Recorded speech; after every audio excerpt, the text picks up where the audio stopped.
Existen algunas reglas para una buena redacción. Veamos en detalle cada una de estas reglas.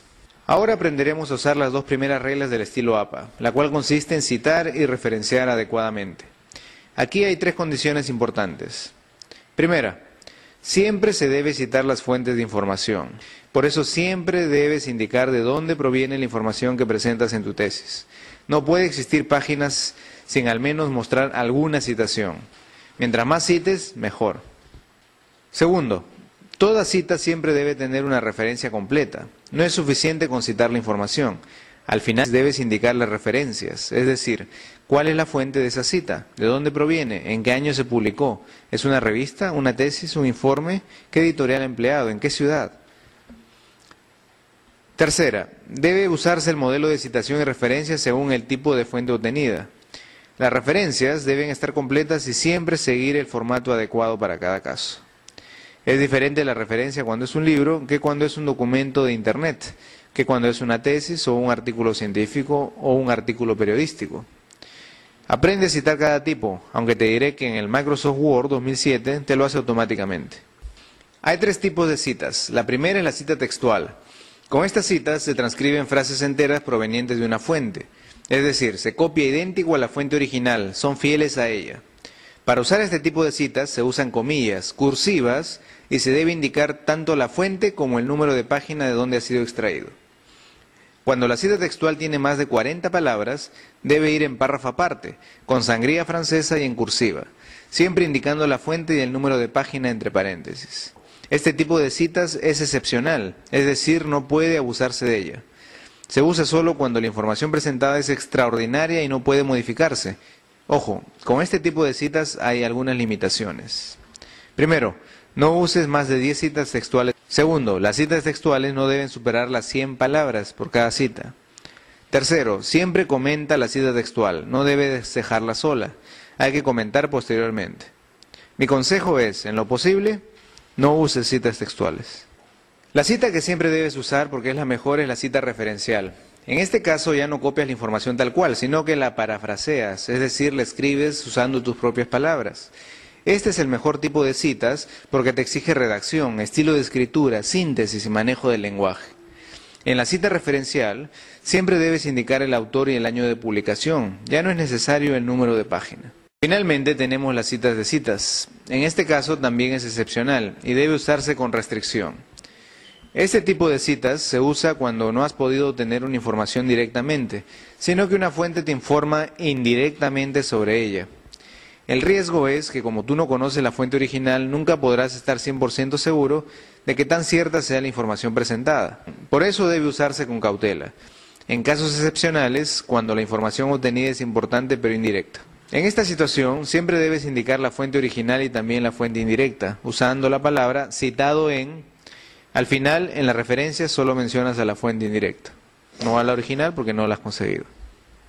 Hay algunas aclaraciones importantes para citar. Lo más fácil es cuando todas las fuentes que usas tienen autor o autores definidos. En este caso se menciona el apellido del autor y el año de publicación. Pero hay casos donde no figura el nombre del autor. Esto es usual en artículos de Internet o periodísticos. En este caso suele citarse el título del documento seguido del año de publicación, todo entre paréntesis. Hay fuentes de información que tienen más de 3 autores. En estos casos siempre se cita el apellido de todos los autores la primera vez, pero a partir de la segunda vez solo se cita el primer apellido y luego se coloca cols o et al. Cuando son más de 6 autores, siempre se coloca el primer apellido seguido de cols o et al. Y en la referencia se coloca completo todos los apellidos. Existen otras fuentes publicadas por organismos o instituciones importantes. En muchos de estos casos no mencionan autores. En esta situación se menciona a la institución como si fuera autor, luego al año.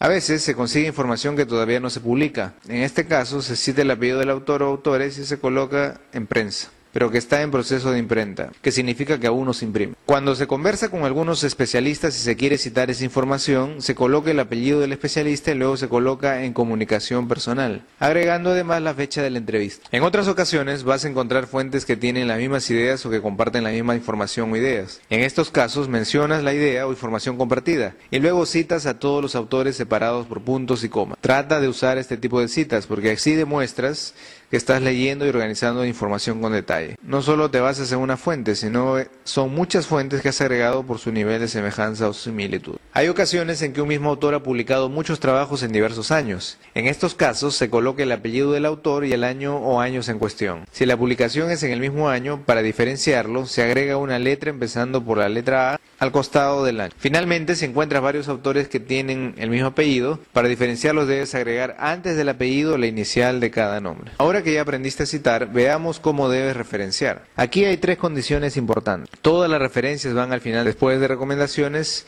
y deben colocarse en orden alfabético. No puede haber referencias sin correspondencia a alguna cita. Cuidado con las referencias fantasma. Y viceversa, no puede haber citas sin estar referenciadas. Finalmente, cada referencia tiene una forma peculiar de presentarse. Todo depende de qué tipo de referencia es decir, si proviene de libros, de revistas científicas, de tesis, de videos, etc. Cada tipo tiene su forma peculiar de referencia. Cuidado, aprende a diferenciarlo. Veamos la estructura básica de una referencia y para ello tomemos como ejemplo el caso de un artículo científico publicado en una revista. En este caso, siempre va primero el apellido paterno y las iniciales o inicial del nombre. Luego va el año de publicación entre paréntesis. Luego va el título del informe. Luego, en cursivas, va el nombre de la revista científica de donde proviene. Luego va el número de la revista y luego las páginas en donde se ubica el artículo. Si ese artículo ha sido obtenido de una base de datos, se menciona también la base de datos. Vean que la referencia está completa. Es fácil de rastrear y de buscar. Esa es la idea. Las referencias son importantes porque nos dan la información necesaria para ubicarlas y poder revisarlas directamente. Es por eso que toda referencia debe estar completa y respetar las reglas internacionales. Solo así se garantiza la transparencia de la información y el progreso de la ciencia. En este caso, vean la forma como se presentan las referencias. Están ordenadas alfabéticamente, tienen sangría francesa para distinguirse entre ellas y cada referencia sigue un protocolo especial dependiendo de qué tipo es. Para finalizar esta primera parte, recuerda que uno de los principios base de una buena citación es la relación cita-referencia. Todas las citas deben estar referenciadas y viceversa.